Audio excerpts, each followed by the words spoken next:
everyone. So, one of the funniest running gags in The Devil Wears Prada 2 isn't one liner or a fashion mishap. It's the icy, unexplained feud between Miranda Presley and Lady Gaga. And what makes it work so well is how little the movie actually tells you.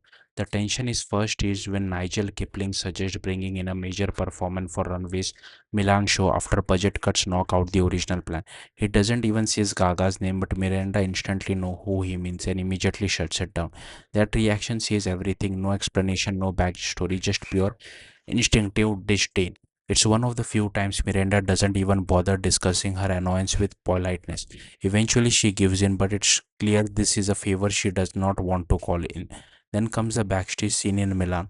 Miranda walks into Gaga's dressing room, and the atmosphere is instantly tense. Their exchange is polite on the surface but loaded underneath. Clipped dialogue, sharp looks, and the sense that both women would rather be anywhere else.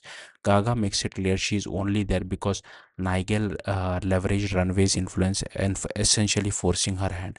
And that moment, Miranda leaves. Gaga drops the facade completely and vents her frustration, confirming that whatever history they share, it's not friendly. That's the joke, and that's the brilliance of it. The film never explains what actually happened between them. Instead, it lets the audience fill in the gaps. Creative differences, clashing egos, a disastrous past collaboration. It could be anything, and that ambiguity is what makes it funny. Because with characters this powerful, you don't need details. The attitude tells the story.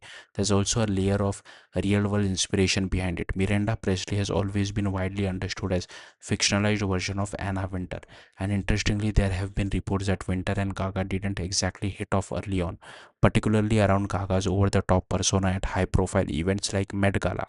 Whether intentional or not, the film seems to play with that idea. A traditional ultra controlled fashion authority clashing with a boundary pushing pop icon who thrives on spectacle. In that sense, the feud feels believable. It's not just two big personalities, it's two completely different philosophies of fashion and fame colliding. Miranda represents precision, control, and legacy. Gaga represents chaos, reinvention, and performance. Put them in the same room, and the friction is inevitable. That's why this ends up being one of the most funniest elements, not because it's loud or over the top, but because it's subtle, sharp, and rooted in character. No big confrontation, no dramatic resolution, just two icons who clearly cannot stand each other and don't care who knows it. Thank you for watching. Bye.